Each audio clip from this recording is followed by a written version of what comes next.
সমবেত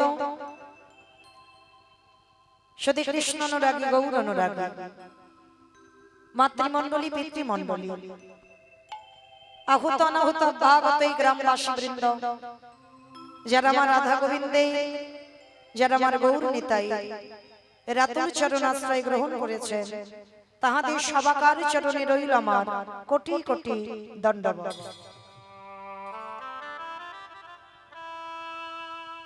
তারপরে জানাই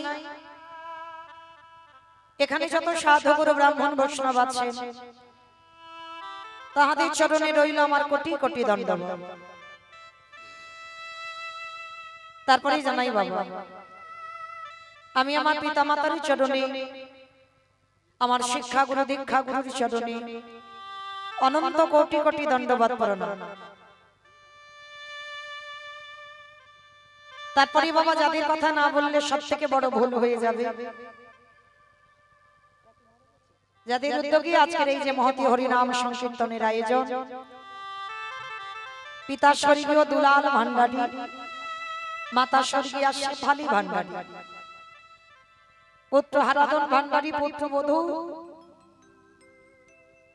এটা কি কনক না ভান্ডারী, কানন ভান্ডারী, কানন ভান্ডারী, পুত্রগণ পবনদেব ভান্ডারী, বিষ্ণুদেব ভান্ডারী, হারাধন ভান্ডারী, কন্যাগণ মায়া জানা, ছায়া মণ্ডল, জানকী জানা, সরমা জানা, পুরমা মণ্ডল, যাদের ঐক্লান্তিক প্রচেষ্টায় যাদের উদ্যোগে আজকের মহতি হরিনাম সংকীর্তনের আয়োজন, এই যে দুলাল ভান্ডারী স্বর্গীয়া শেফালী ভান্ডারী স্মৃতির উদ্দেশ্যে তারই পুত্রগণ পুত্রবধূ কন্যাগণ আজকের এমন সুন্দর হরিনাম সংকীর্তনের আয়োজন করেছেন।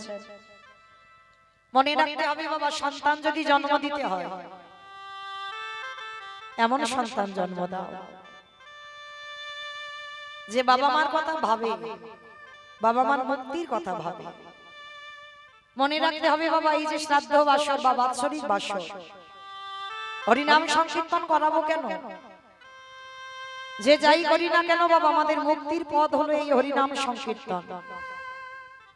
পরীক্ষিত মহারাজ 7 দিনের আয়ু নিয়ে বসেছিল বাবা, 7 দিন পর তার তক্ষক সাপের দংশনে মৃত্যু হবে, কিন্তু পরীক্ষিত মহারাজ একদিনের জন্য বাবা মৃত্যুকে ভয় পাই।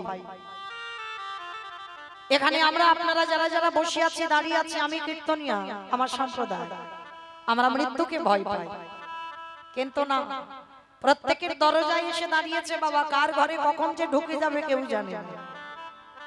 তাহলে মৃত্যুর মুখে আমাদের দাঁড়াতে হবে, মৃত্যুকে ভয় পেলে হবে না, ওটা অনিবার্য, ওটা হবেই, ওটা আসবেই। যে যাই করি না কেন আমরা পৃথিবীতে যারা যারা আছি বাবা সব ক্ষণস্থায়ী, চিরস্থায়ী নয়। চিরস্থায়ী একজন, যেটা হলো আমার গৌর গোবিন্দের রাতুল চরণ। আর যতই আমরা ছেলে আমার, মেয়ে আমার, জায়গা আমার, জমি আমার, বৈভব আমার, বিষয় আমার, যতই আমার আমার করি না কেন কেউ কারোর নয়, বাঁশি বেজে গেলে পড়ে থাকবে সরকারি খামার। তো মনে রাখতে হবে বাবা পরীক্ষিত মহারাজ মৃত্যুকে ভয় পায়নি, তাহলে ভয় পেয়েছিল কি সেই না আমার 7 দিন মাত্র আয়ু, আর এই 7 দিনের মধ্যে আমি মুক্তি পাবো কি করে, কোন পথ অবলম্বন করলে, কোন পথ আশ্রয় করলে তবে আমি মুক্তির পথ পাবো।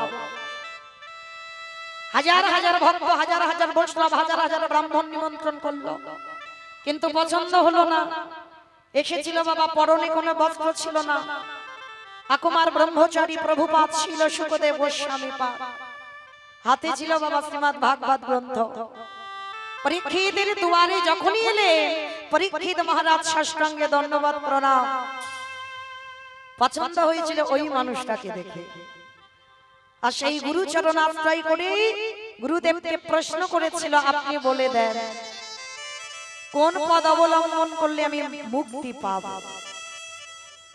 সুখদেব গোস্বামী বলেছিলেন বাবা মুক্তি পেতে গেলে তোমাকে একটা পদ আশ্রয় করতে হবে, যেটা হলো ভগবানের গুণানুগুণ কীর্তন শ্রবণ করতে হবে। একবারও কিন্তু বাবা সুখদেব গোস্বামী বলেনি যে আগে হরিনাম বলতে হবে। মানে আপনারা মনে মনে করেন না কীর্তনিয়ারা খুব বড়, না, আপনাদের থেকে নয়, আপনারা উঁচু জায়গাতে আছেন, কীর্তনিয়ারা নিচু জায়গাতে আছেন, কারণ আপনারা কৃপা করে এই জায়গাটা দিয়েছেন বলে আমরা এই জায়গাটা পেয়েছি। কিন্তু মনে রাখতে হবে আপনাদের জায়গাটা আগে, কীর্তনিয়াদের জায়গাটা পরে। যারা শাস্ত্র জ্ঞানী আছে বাবা, নববিধা ভক্তির মধ্যে আগেই বলছে শ্রবণ, পরেই বলছে কীর্তন। তাহলে আগে আপনাদের জায়গা। সুখদেব গোস্বামী বলেছিলেন, পরীক্ষিত, মুক্তি যদি পেতে হয় হরি নাম শ্রবণ করো, কৃষ্ণ নাম শ্রবণ করো, ভগবানের গুণানুগুণ কীর্তন শ্রবণ করো, তাহলেই তুমি মুক্তি পেয়ে যাও। চরণ আশ্রয় করে বলেছিলেন, হে গুরুদেব আপনি বলে দেন আমি কোন কৃষ্ণ নাম শ্রবণ করব। তা ভাগবতী বাবা নবম ছন্দ পর্যন্ত আছে শুধু ভক্তদের চরিত্র। যারা পাঠ করবেন দেখবেন ভক্তদের কথা। ধ্রুব চরিত্র, প্রহ্লাদ চরিত্র, অম্বরীষী চরিত্র, অজমিল চরিত্র, একটা একটা করে চরিত্র, ভক্তদের চরিত্র। তা যখন ভক্তদের কথা বলছে সুখদেব গোস্বামী, পরীক্ষিত রাজা প্রশ্ন করেছিলেন, হে গুরুদেব আপনি নিজেই বললেন কৃষ্ণ লীলা শুনলে মুক্তি পাওয়া যায়, তা আপনি ভক্তদের কথা শুনছেন, শোনাচ্ছেন কেন? কথাটা শুনে বাবা সুখদেব গোস্বামী বলেছিলেন, উত্তম প্রশ্ন করেছো পরীক্ষিত, এই না হলে আমার শিষ্য। এই প্রশ্ন রাখতে হবে বাবা, হৃদয়ে প্রশ্ন না রাখলে কীর্তন শোনা সার্থকতা হবে না, মনের ভিতরে প্রশ্ন রাখতে হবে। পরীক্ষিত মহারাজ বলছে, বলেন আপনি ভক্তদের চরিত্র বলছেন কেন? আমি প্রহ্লাদ চরিত্র, ধ্রুব চরিত্র, অম্বরীষীর চরিত্র এগুলো শুনবো কেন? আমার কৃষ্ণ নাম শোনা। সুখদেব গোস্বামী বলেছিলেন, শোনো পরীক্ষিত, একটা উদাহরণ দিয়েছে বাবা, এই বাস্তবের সঙ্গে মিলিয়ে নেবে। যদি কারোর পেটের সমস্যা হয়, মানে পেটের গন্ডগোল, মানে হজম শক্তি ভালো হচ্ছে না, যা কিছু খাই বাবা গ্যাস অম্বল হয়ে যায়, হাসপাতাল বা নার্সিং হোমে ভর্তি হয়েছে, হাজার হাজার ওষুধ, মানে গাদা গাদা ওষুধ দিয়েছে বাবা, ওষুধ খাচ্ছে। ডাক্তার বাবু বলে দিয়েছে, দেখো তোমার তো পেটের সমস্যা, তো তুমি মনে রেখো তোমাকে কোনো রিচ জিনিস খেলে হবে না, মানে বেশি তেল মরিচ মশলা খেলে হবে না, তোমাকে একটু সাদা মাটা তরি তরকারি খেতে হবে, মানে একটু সিদ্ধ। কি বাবা আপনারা বাস্তবে মেলাবেন? যাদের পেটের সমস্যা ডাক্তার বাবু আগেই গেলে বলবে, বাবা তোমার ওই তেল মরিচ মশলা খেলে হবে না, একটু সিদ্ধ খাবার খেতে হবে। আর সিদ্ধ খাবার খেতে খেতে যখন তোমার এই মেডিসিন গুলো পড়বে না, তাহলে যেদিন তোমার এই অসুখটা ভালো হয়ে যাবে, তারপরে তুমি তেল মরিচ মশলা খাও, তাহলে তুমি হজম করতে পারবে। কি বাবা ঠাকুর বুঝতে পেরেছে? হঠাৎ যদি কেউ একেবারে রাধা গোবিন্দের সেই প্রেম লীলা আস্বাদন করে, হজম করবার ক্ষমতা আছে? আমরা বিষয় বাসনার জীব, একেবারে যদি বাবা ডাইরেক্ট রাধা গোবিন্দের লীলা শুনতে যাই, সে অভিজ্ঞতা বা সে যোগ্যতা এখন আমরা অর্জন করিনি, তাহলে কখন করব? ভক্তদের কথা শুনতে শুনতে যেদিন এক বিন্দু নয়নে বাড়ি বিগলিত হবে, এই ভক্তদের কথা শুনতে শুনতে যেদিন তোমার বিষয়ে বৈভব থেকে তুমি একটু সরে যেতে পারবে, তাহলে সেদিনই জানবে তোমার বিষয় বৈভব ত্যাগ হয়েছে। তারপরের দিন থেকে শোনাবে গুরুদেব ওই ভগবানের কৃষ্ণ নাম। তাহলে বাবা বিষয় বৈভব থেকে দূরে যেতে গেলে আমাদের ভক্তদের চরিত্র শুনতে হবে। আর যত ভক্তদের কথা শুনবে দেখবেন ওই ভক্তদের অনুকরণ করতে করতে বাবা আপনার বিষয় বৈভব একটু ত্যাগ হয়ে যাবে। আর ত্যাগ হলেই তখনই কৃষ্ণ লীলা শুনলে তবে বাবা আপনার মাথায় কিছু থাকবে। তা পরীক্ষিত মহারাজ বলেছিলেন, হে গুরুদেব তাহলে আপনি বলছেন মুক্তি পেতে গেলে ভগবানের নাম শুনতে হবে, আর সেই পদ অবলম্বন বাবা এখনো আমরা ভক্তরা করে যাই। সে বাবা মা জ্যাঠা কাকা কাকিমা যেই দেহ রাখুক না কেন, মৃত্যুর পর শ্রাদ্ধ বাসর বা বাৎসরিক বাসরে বাবা আজ এই হরিনাম সংকীর্তনের রিয়াজটা আমরা রেখেছি। কেন? আমার বিশ্বাস কোন না কোন জায়গায় দাঁড়িয়ে এই ভগবানের লীলা কীর্তন শ্রবণ করে যেন তিনি এই ভব নদীটা পার হয়ে যেন ভগবত ধামে চলে যায়। নিতাই গৌর প্রেমানন্দে হরি বল হরি বল। তা আপনারা সবাই আশীর্বাদ দেবেন যে দাদা ভাইরা, যে দিদি ভাইরা, যে মনেদের ওই ক্লান্তিক প্রচেষ্টায় আজকের এত ভক্ত পদধূলা, এমন হরিনাম সংকীর্তনের আয়োজন এই অধম কীর্তনিয়াকে যখন নিমন্ত্রিত করে এনেছেন, যেন অন্তিম সময়ে যেন তাদের ভগবত প্রাপ্তি হয়ে যায়। তো চলেন মায়েরা, এই যে ভগবানের নাম, একটা কথা মনে রাখতে হবে বাবা, যে যাই করি না কেন এই হরিনাম ছাড়া কলির মানুষের কোনো গতি নাই, কোনো রাস্তা নাই। যে যত পূজা পার্বণ, ওই যাগ যজ্ঞ ব্রত পূজা যাই করি না কেন, হরিনাম হলো কলিযুগের শ্রেষ্ঠ নাম। কেন? হরির নাম হরির নাম হরির নাম ইব কেবলম কলো নাস্তে বা নাস্তে বা নাস্তে ভগতির অন্যথা কলো নাস্তে নাস্তে গতির অন্যথা। কলির মানুষের হরিনাম ছাড়া কোনো গতি নাই, কোনো গতি নাই, কোনো গতি নাই। আপনারা প্রশ্ন করবেন, মৌমিতা ও সব কীর্তনিয়ারা আসে আর ওই কথা বলে আর ঘরে যায় কি বাবা ঠাকুর? সব কীর্তনিয়ারা বলে না যে হরিনাম করো, হরিনাম শোনো, হরিনাম বলো, ভগবানের চরণ ভজন করো? ও সবাই বল, কিন্তু না, কীর্তনিয়ারা বলে যাবে আর আপনারা কানে শুনে বাড়িতে চলে যাবেন, হবে না বাবা। অনুভব তলিয়ে ভাবার নাম হলো তত্ত্ব, সেটা বাস্তবে মেলাতে হবে। ভালো করে মিলিয়ে দেখেন তো মা, হরিনাম ছাড়া কি মানুষের কোনো রাস্তা আছে? রাস্তা যদি থাকতো বাবা, যে যত ধনী হোক না কেন, যার যত টাকা থাকুক না কেন, যার যত অর্থ থাকুক না কেন, শেষের দিনে বাবা মিলিয়ে নেবেন এখানে তোমার কেউ আপন নয়। সবাই আমার আমার করে আগলে বসে আছো না, এরা তোমার কেউ না।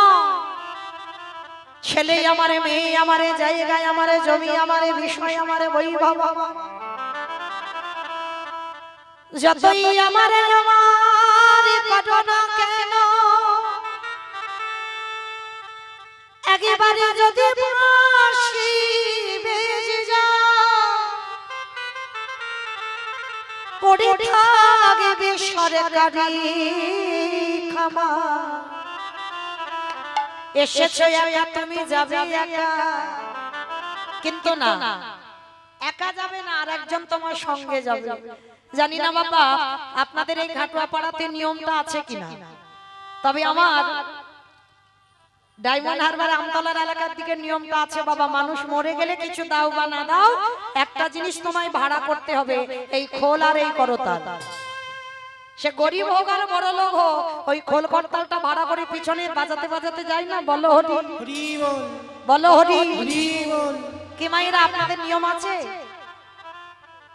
আচ্ছা, এই জায়গাটা একটু ভাবেন বাবা, ঠাকুর বিসর্জন করতে যাচ্ছ, বড় বড় ডিজে ডিজে বক্স বাজছে, বাজছে না? কি গো, সেটাও তো মা। তাহলে তাকে বিসর্জন করতে যাচ্ছ বাবা, বড় বড় ডিজে ডিজে বক্স বাজে নেচে নেচে যাচ্ছ। তাহলে যেদিন আমাদের দেহ বিসর্জন হবে সেদিন একটা বড় ডিজে বক্স বাজি বাজি গেলে হতো নাকি? হতো বাবা। তাহলে হচ্ছে না কেন? এই জায়গা তোমার মহাপ্রভু শিক্ষা দিলেন, ওরে কলির জীব, শেষের দিনে একবার তাকিয়ে দেয়, এতদিন নাচানাচি করলি, কিন্তু শেষের দিনে কি কেউ তোর সঙ্গে গেল? গেল না। তাহলে গেল কে? এই হরি নামে যাবে।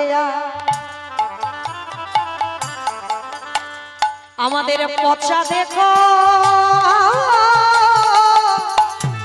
যা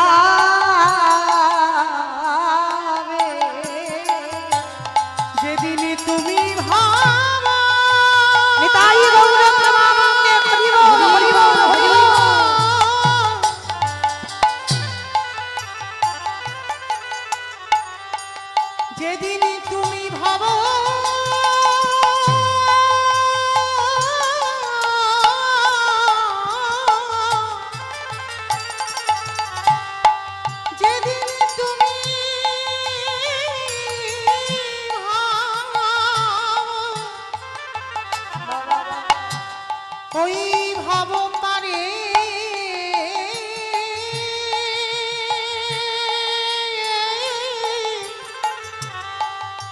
পারি যা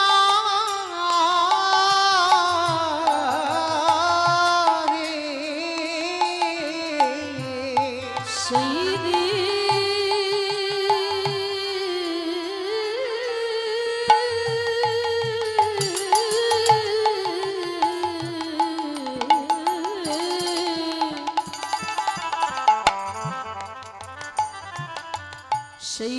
নাম যাবে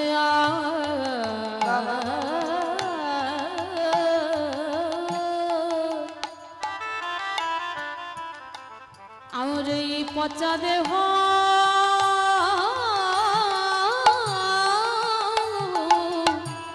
দেহ যাবে আস্তে অমাইরা, যে যতই বলুক না কেন আমি তোমায় এত ভালোবাসি।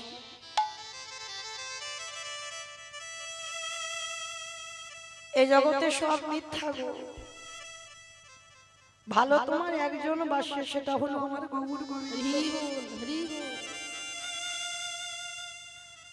আমার ভগবানের মতো কেউ তোমায় কোনোদিন ভালোবাসতে পারবে না। তুমি তাকে দুটো খেতে দেবে, দেরি হবে, তার কোনো অভিমান নেই। তুমি যদি একদিন তাকে খেতে নাও দাও, সে কোনোদিন তোমার কাছে এসে বলবে না যে আজকে আমায় খেতে দিলি না কেন। তার কোনো অভিযোগ নেই, তার কোনো বায়না নেই। এই পৃথিবীতে বাবা যে যতই বলুক না কেন ভালোবাসি আমার ভগবানের মতো নয়। ওই জন্য সবার চরণ ধরে একটা নিবেদন, মা পৃথিবীতে সবাইকে ভুলে যেও, কিন্তু যেন আমার গোবিন্দ চরণ কোনোদিন ভুলে যেও।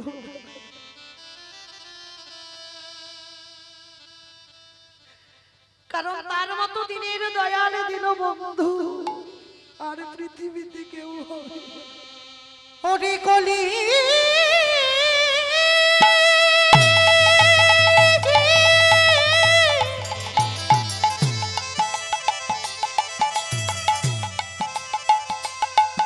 তোরা কৃষ্ণ ভজিবা তারে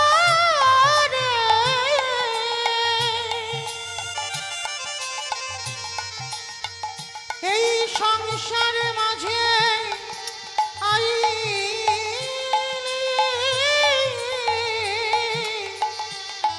কিন্তু মিছে মায়া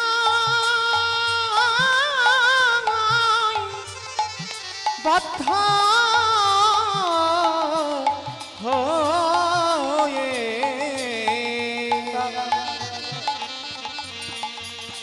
আমারই গৌরী গোবিন্দ চরণ ভুলে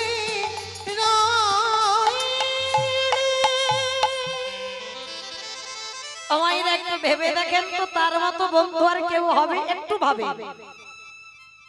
আমাদের আসবার আগে বাবা যে আমাদের কথা ভাবে।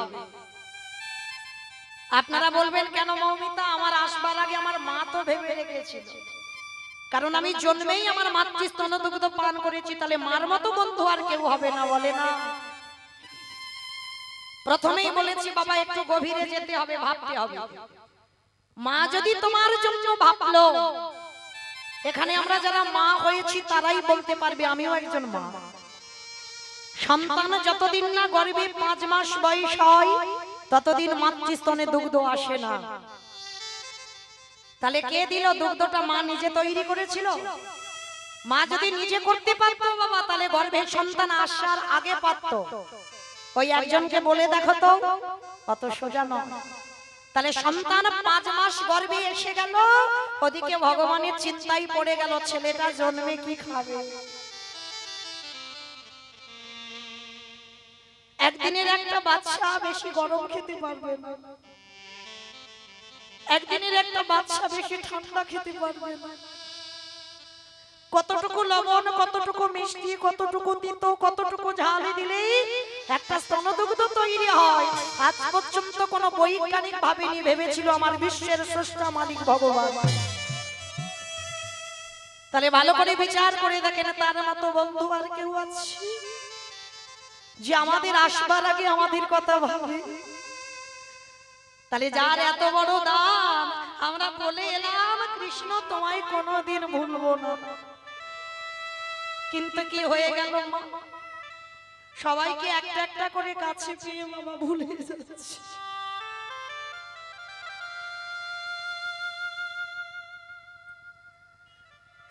হয়ে গেলাম মায়ার দাস। আমরা যে কৃষ্ণ দাস সেটা ভুলে যাচ্ছি। ভুলো না মা, আমার ওই ছেলেটার তো কোনো চাহিদা নেই, কোনোদিন বলে না যে আমাকে শ্বেত পাথরের মন্দির করে দাও, কোনোদিন বলে না আমাকে রজনীগন্ধার মালা দিয়ে সাজিয়ে দাও, কোনোদিন বলে না আমাকে দামি অলংকারে সাজাও। ওই ছেলেটার একটাই চাহিদা ভক্তের কাছে, কি জানো? অটে কলির জ্ঞানন্ধজি সারাদিনের মধ্যে একবার যদি আমার চরণ তলে বসে, যদি একবার নয়নে জলে, একেবারে যদি বলিতে পারো কৃষ্ণ তোমার গোলামে বলে, আমার দেহ মন প্রাণে জীবন যৌবনে যা কিছু রয়ে গেল আজ থেকে আমি তোমার চরণে দিলাম। যদি একজন ভক্ত বলতে পারে আমারে ভগবান পৃথিবীর যে প্রান্তে থাকুক না কেন সেই ভক্তের দ্বারে আমারে দয়াল বাধা থাকে। নিতাই গৌর প্রেমানন্দে হরি বল হরি বল হরি বল।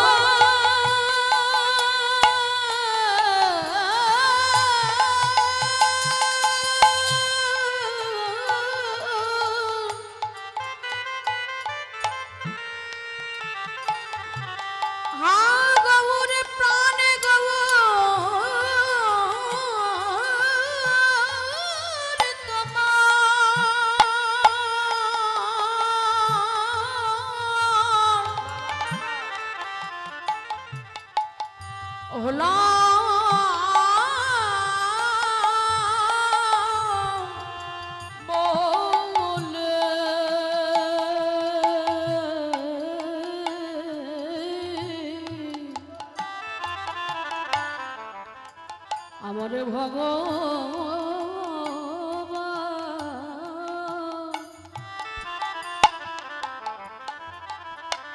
আমার ভগবান তার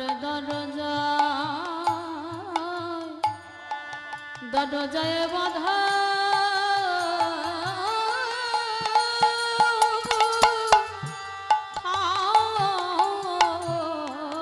আস্তে তোমাইরা চলেন ভগবানের এই নাম গুণানুগুণ কীর্তন গাইতে গিয়ে বাবা অনেক ভুল ত্রুটি হবে, হবে কেন অবশ্যই করব। নিজ নিজের সন্তান মনে করি, নিজ নিজ ভগ্নী মনে করে সেই ভুল ত্রুটিকে ক্ষমা করে দেবেন। কীর্তনের প্রারম্ভে বাবা একটুখানি হলেও যেতে হবে শ্রীধাম নদিয়া নবদ্বীপ ধাম। কি মাইরা সবাই নদিয়ায় যাবেন তো? সবাই যাবে? তাহলে সবাই যদি চলে যায় তাহলে কীর্তনটা গাইবো কাকে নিয়ে?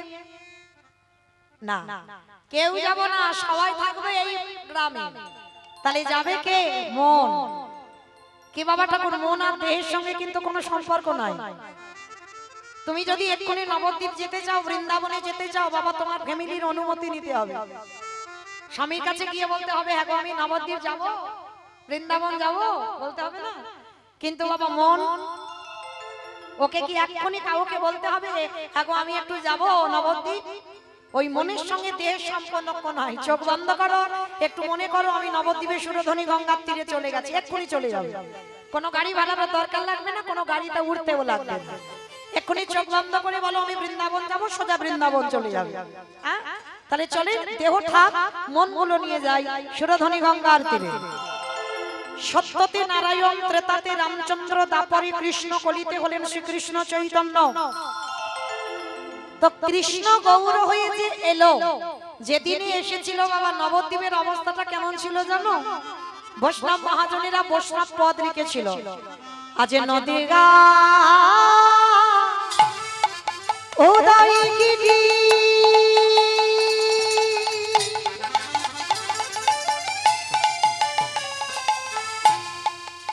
পূর্ণ চন্দ্র গৌর হরি ওই নদিয়ায়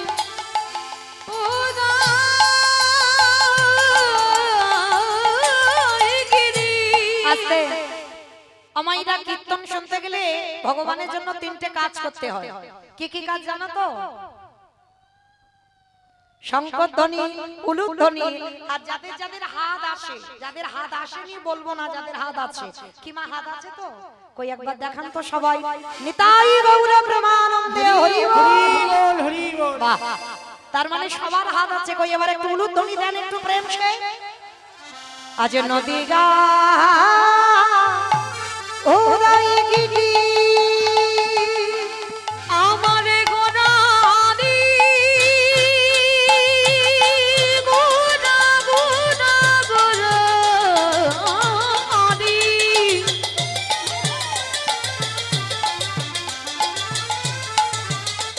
আমার প্রাণের গোনারি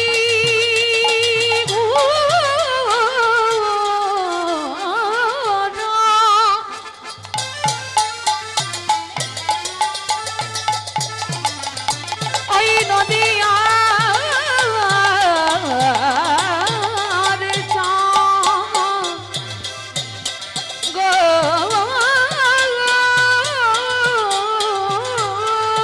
হরি নিতাই গৌর আজি নদিয়ায় উহুদায়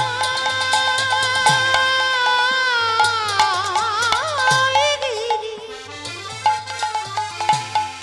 আর পূর্ণ চন্দ্র আমারি গৌরী হরি কৃপা করি হইল উদার। আজ কৃপা করি হইল উদার। আজি কৃপা করে হইল উদার। বলি সোনার নদীয়াতে গৌরদায় খোলো। সোনার নদী গৌরদায় হলো ওহি কলির জি ওই গলির জি